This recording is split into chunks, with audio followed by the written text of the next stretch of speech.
Well, howdy there, Internet people. It's Bo again, and welcome to the Roads with Bo. Today we are going to do another short Q&A because I am still feeling under the weather, and basically the idea of doing long format content right now doesn't really sit well because I can't go more than a few minutes without coughing, and nobody really wants to see that. So they have chosen some questions that are supposed to be related to actual news events. And we're just going to run through those and talk about those real quick. And it's supposed to be mainly stuff that I missed. So we'll see how that plays out. Okay. Greetings from across the pond. I came across a story which is wildly disturbing, in which there is coverage on, even from one of Fox's channels. I missed it at the time. I also can't find any commentary on it from you, but given your sometimes cryptic video titles, I may have simply missed it in my search. The topic is that hundreds, 215 identified. Okay. And Ben Crump is on the case. Okay, so quick overview of this. Behind a jail in Jackson, Mississippi, there's a pauper's grave that has a couple hundred at minimum. A couple hundred graves that are numbered, but not really marked in any other way. Their next of kin have not been notified or were not notified. Ben Crump is a civil rights attorney, very well-known one. It is totally unsurprising that he and his team are there. I did not know that, but that is not surprising. I have a friend. I have not made a full video about this, but I've mentioned it in videos on this channel. I have a friend who is actively investigating this. I'm not going to talk about it until I hear from them. I will say this. It is totally unsurprising that Ben Crump, a civil rights attorney, is there looking at a pauper cemetery where family was not notified, because it does appear that there are some demographic trends. The other thing I will say is, based on what I have been told early on, it's so much worse than it sounds. But it's they're the kind of accusations you don't want to make until you know you're right.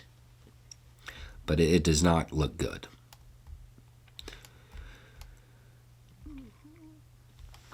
I guess I still can't form a coherent question, but I think more people should be aware of Putin's vague Alaska reference, because Ukraine is not the end game.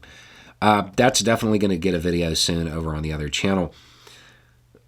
Just a quick teaser of the story. Russia is instituting a thing where it is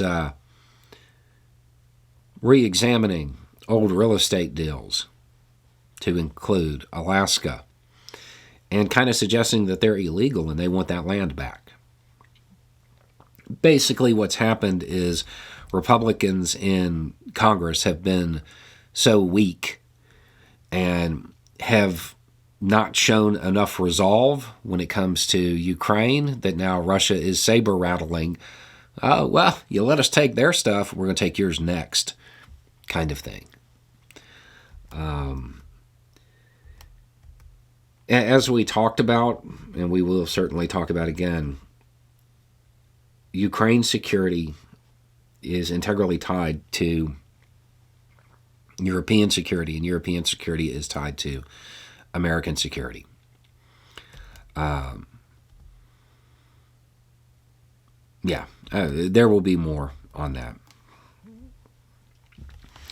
I hope you can help me out. I'm a Democrat and decided to start talking with a Republican. I know listening is a good skill, but I'm struggling with something he said. It sounds like a fiction novel. Said that Joe Biden is corrupt and has taken his corruption to the White House. What he told me was that Biden has had business meetings with Hunter's associates. He blocked $1 billion in aid. Okay. And yeah, this just goes through that whole storyline. I actually can help you with this because it's grounded in reality in some way, but it's not in order. I have a video titled, Let's Talk About Journalism 101 and Ukraine, and a Ukraine timeline, something like that. I'll put it down below. The video is actually, it wasn't really meant to be a video debunking this theory. It was meant to be a video showing journalists and kind of reminding journalists that if you're going to do investigative reporting, you have to put things into a timeline. Otherwise, you get wild stories. It just happened to use this as an example. I'll put it down below. It will give you all of the information you need to process what they're saying the story is and the reality. Because once you put just a few pieces of the timeline in place, everything falls apart in their story. The reality is what Vice President Biden at the time, what he did in Ukraine, reopened the investigation into the company his son was on the board of directors of. It didn't stop an investigation. It started one. It reopened one. So I would watch that and then listen to your friend again. Listen to the person you've been talking to again.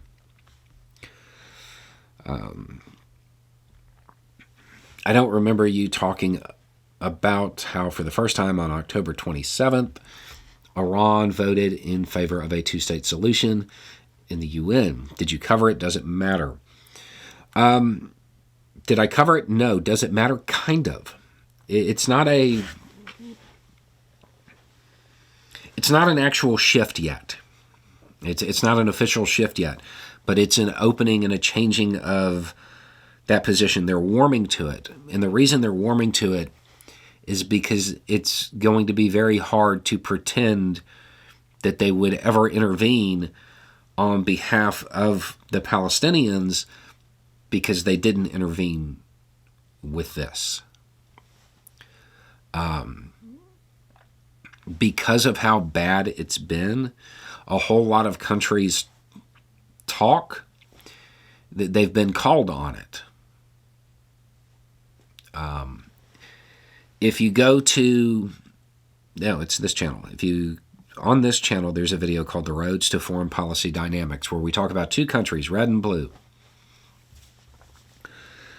Blue is definitely not Israel, and red is definitely not the Palestinians. But the dynamics expressed there, they kind of line up. And red had a bunch of countries that were like, yeah, we'll help you. Here's the means to fight. Go ahead and keep destabilizing this regional power for us.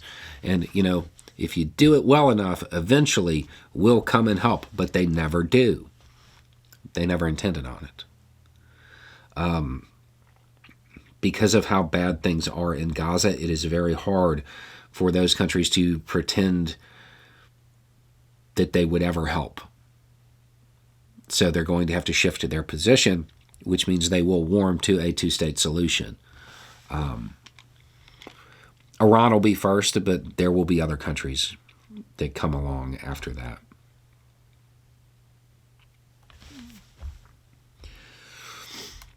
Is there a hardball move available that doesn't recklessly escalate tensions?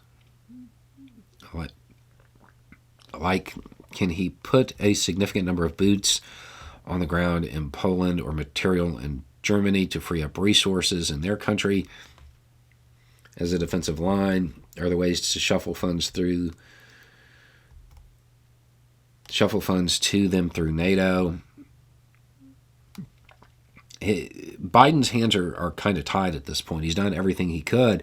He bought Congress as much time as he could get them but they still don't have a deal. And it doesn't look like they're getting one soon, which means the ways in which he could free up stuff aren't ways that he would pursue. Okay, the ICJ said they will release their ruling on the 26th. I heard they normally take years to release a ruling.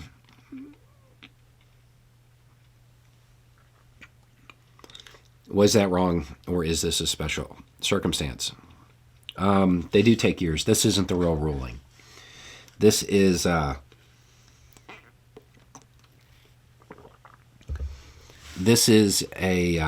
interim ruling.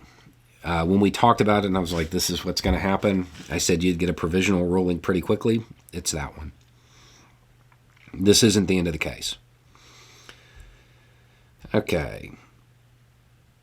And I think that's going to be it. Okay, so a little bit more information, a little bit more context, and having the right information will make all the difference. Y'all have a good day.